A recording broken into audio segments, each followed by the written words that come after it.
Sa una kay gusto raman ko anhara pirmis mo kana anak man ko nga ay di ra jud ko mo tubag-tubag silang may istorya kay basig sayo pa lang akong isulti o ilahapat kong tamayon pasakitan ko istorya mahilak ra ko nga bisan ka nang namoy usahay nga kana bisag naata sa rason din di tang pagawas tungod kay mahadlok ta Samwala pa ang siya kaya ang amon niya ang bana lang obligasyon mag-atag sa amon income kana ang sa una sa among income urot jud pirmi bisag sinintimos koy mahibilin. Sa una kay igo raman mi magagi-agi sa mga dalan dili may maghibalanay kung sa iyahang kahimpang kung sa iyahang problema wala ra murag wala ra pakialaman. Parang una ya wala lang sila wala lang sila iba na mga plano kung ano ang mga kabataan sa una daw na kuan lang sa mga ginikanan ang iban ginapatrabaho, ginapaobra. May isa kami kabata sa grade 8 nga babae na nag-decide na legal na mag-shop sa school. Tungod na arrange for early marriage sa unang edad. Grade 8 mga 14 years old. Because nga daw nga sa bukid mga amo na mga tradisyonal pa mga ginaprotektahan ang dungog. Kunungay, may amuna na natabo. Ang mga kabataan dire di magakalahuya sila kay wala sila wala na experience wala sila expose ana nga mga buluhaton.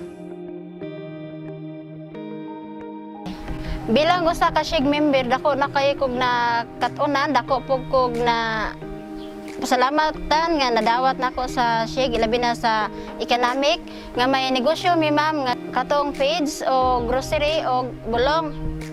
Unya ma'am dako kini kay kitabang kanamo kay labi na sa bulong nga layo kayo syempre layo kay miglungsod. Nya syempre og naay gihilanat gisipon nami madali-dali ma'am di nami mo plite pa matuglungsod kay layo. Dako ko pasalamat ma'am ilabi na pod sa amo ang grocery. Kay og grocery ma'am layo man mi didto og tindahan. Nya may manaliha ma'am kayo pwede man pud ka utang. Pwede pud ka palit. Pero kinahanglan ang utang bayaran yun. atong March nag-meeting kami mga CLA representative mga barangay sakop sa Calatrava nga among giging sabutan himo mig program para sa mga kababayenan at then among gitayang gi-invite ang mga barangay captain stakeholders sa province and municipal. So perfect amo ang pamangkot dito sa mga stakeholders kag maayo gid ang ilahang mga pasabot ug pag-iintindi sa among dungag kahibalo sa mga CLA representative. Ang CLA pakig-angot man sa barangay paagi sa pag hatag sa amo sa mga invitation para sa mga meetings ginatawag na Women's Forum nga may mga bisita halin sa lokal kag sa probinsya. Ang CLA kag ang SHIG no dako gid ang ilang participation sa barangay for development kag sa progreso sa barangay no kada sesyon namon ara na sa unya may present na siya nga kung ano man nga mga project no kag ano nga mga kalihukan sa SHIG bahin sa SHIG kag CLA sa amon sa barangay daw nami ang amon nga relasyon kag inang communication wala gid problema sa mo. Parehas na ako tungod sa program sa CLA nag-represent ko dito sa Local Youth Assembly sa whole province of Negros. Dito, nag-discuss man kami about sa issues diri sa mga kabataan o paano masolusyonan ang sa mga issues sa mga kabataan karon.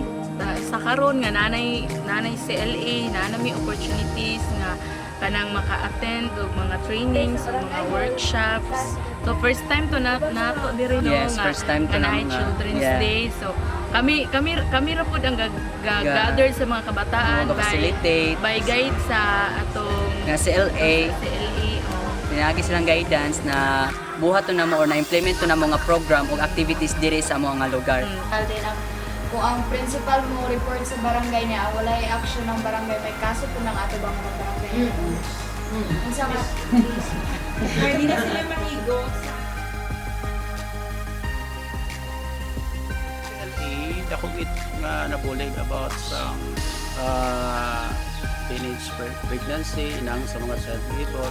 Early marriage daw subong ya daw ang mga ginikanan daw nahadlok naman sila kay ginakuan man na naidukar man ang mga ginikanan nga kabalo sila nga may kaso galing sila pala abuton, hindi itolerar nila ang ina nga mga nagakalatabo sa ilang mga kabataan kag may mga information dissemination nga ginahimo ang mga sheikhs through sa paagi sa CLA para nga ma-inform ang mga tao nga mga bata maka-eskwela gid sila kay ila na right. Nag-tap kami na sa CLA, ma'am, no? Kay para makakuha man kami balasang kung ano nga pwede nga assistance or bulig nga mahimo nila para sa amon nga mabuligan ang bata, no? Pag ang ginikana nabi may explain na, no? No? Gawas pag wala pa yung mga trabaho, wala pa nakatapos nila, ang pagkusunggit, risbugit kaayo.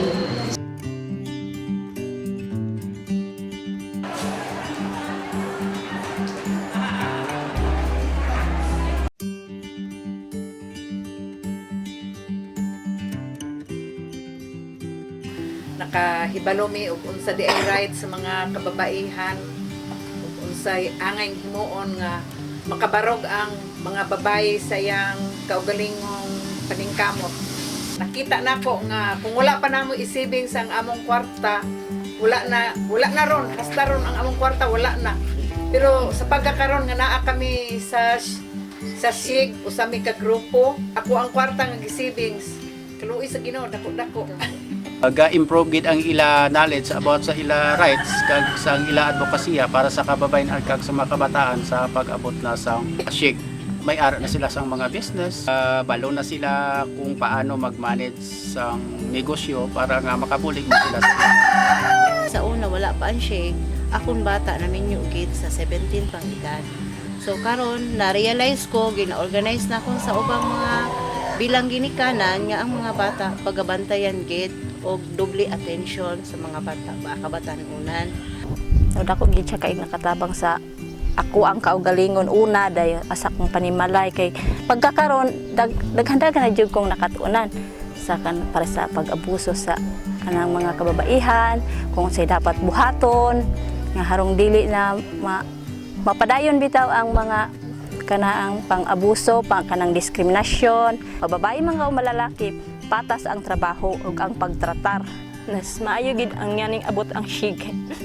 Di naman ko maulaw nga pagawas sa ako ang kanaang kung sinas kong hunahuna kay ako aman lang katungod. Pirnahanglan yun nga bilang sa kababae. Ako barugan ang ako ang kaugalingon